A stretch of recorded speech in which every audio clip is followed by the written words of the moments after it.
The new iPhone is always the most anticipated phone of the year. The iPhone 13 was launched in September, just 4 months ago, and with its launch, we saw some of the biggest upgrades the iPhone had since the iPhone X. Now it's time for the iPhone 14. And although it might seem like the iPhone 13 was just launched yesterday, we've already got a significant amount of information on the iPhone 14. From leaks to renders, there's a lot to cover on this upcoming beauty, so without further ado, let's dive right in. Lineup and display size.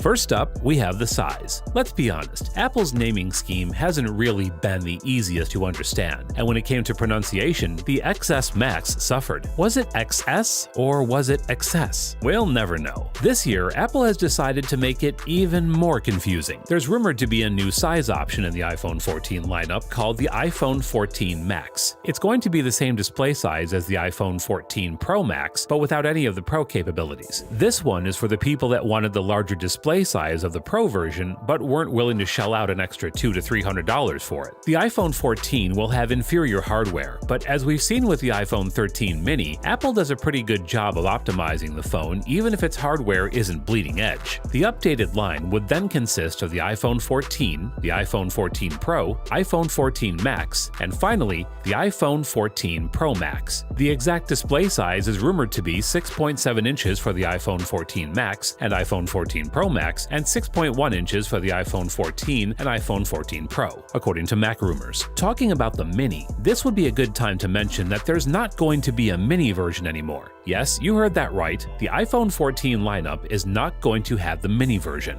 This is because of bad sales with the previous Mini versions. Although the iPhone 12 Mini and the iPhone 13 Mini were the best deals that Apple offered, they both had surprisingly bad sales, and now Apple has just decided to discontinue it. Next up, we've got the much-awaited camera redesign. Front-facing camera redesign.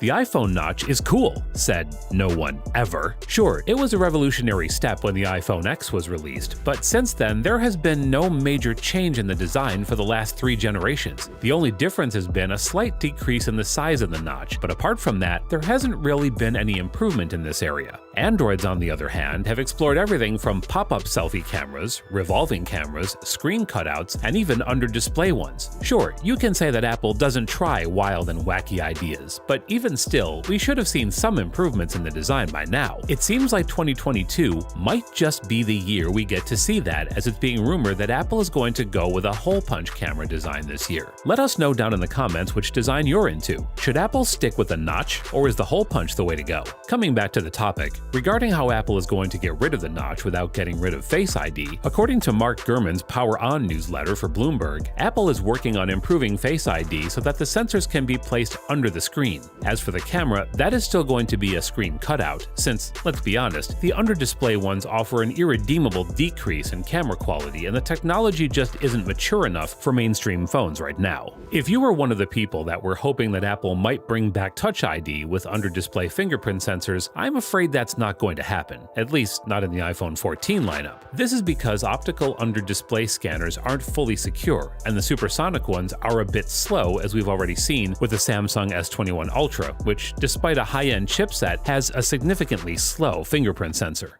Back redesign. The front camera isn't the only thing getting a redesign. The iPhone 14 is also getting a back redesign. If you've seen the latest S22 leaks, you know that Samsung is going with a lens implanted directly into the frame look rather than a separate raised camera bump. Apple is rumored to be doing the same, taking inspiration from the iPhone 4 rather than from Samsung. While it's hard to believe that Apple would make the iPhone thicker just to get rid of the camera bump, what is most likely to happen is that Apple is going to just add lenses directly to slightly reduce the camera protruding from the back.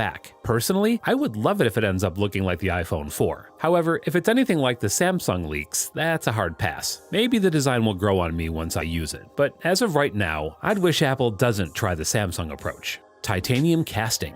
Let's talk about the body before we get to the internals. The new iPhone 14, at least the Pro models, are going to come with a titanium casting. Apple was already ahead of the competition in terms of build quality and was using stainless steel while others were still on aluminum frames. The jump towards the titanium casting is a big leap, and while it does offer quite a bit of protection, it's also going to increase the price. Now I know what you're thinking about, whether the titanium will help in heat dissipation, and the answer is no. The titanium casting is just there for increased protection traction and reduced weight, something which the Pro models desperately need. For thermal dissipation, Apple has been said to be testing a vapor cooling chamber. Vapor cooling chambers have so far been limited to either gaming phones or really high-end ones. While Apple does check the high-end chipset box, they don't really need a vapor cooling chamber since the Bionic chipset series has the industry's best optimization, and Apple has never really faced any overheating or thermal throttling issues. The introduction of the vapor chamber cooling system means that this year we're going to see a significant improvement in the processing power of the A16 Bionic chipset. Apple has always had better performance in terms of raw processing power, but lagged a bit in app launch times and loading. This year, we might see Apple finally catch up to Android on that. Let's wait and see how that goes. The internals. With the design and body done, it's time to jump into the internals. The iPhone 14 is coming with the A16 Bionic.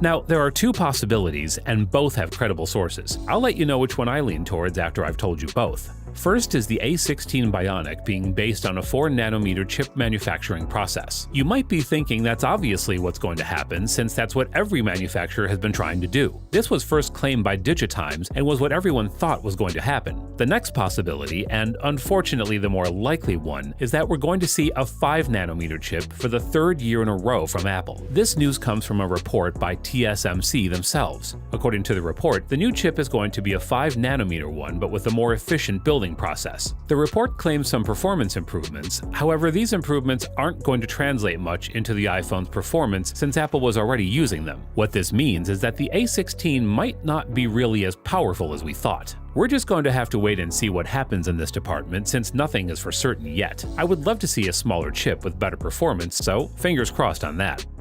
Battery. Finally, we've got the most important parts of the iPhone, the battery and the ever-mighty iPhone. According to a TSMC report, the new chip is supposedly 10% more powerful as compared to the previous iPhone 13 chip. This might not sound like a big deal, but keep in mind that Apple has already blown basically every other brand out of the water with its battery life. A 10% increase in battery life means that you'll never have to worry about battery ever again, which, to be honest, Apple has already achieved with the A15 Bionic. New camera system.